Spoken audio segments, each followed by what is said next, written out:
The strong winds are causing chaos across Metro Detroit. The People Movers suspended service because of debris landing on the tracks, and thousands of residents and businesses are without power. Our Jack Springate spoke with DTE to find out what they're doing to fix the issues.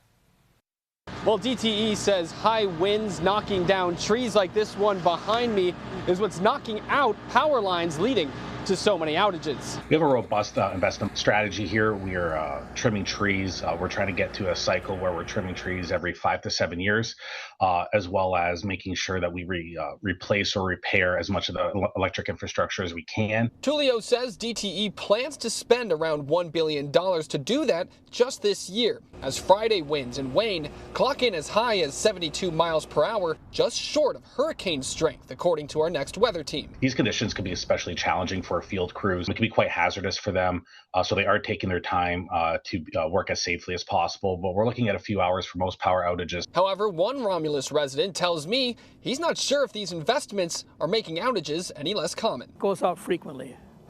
On the average, I will say twice a month now. And Demaria says each outage comes with a cost. I've lost computers to surges.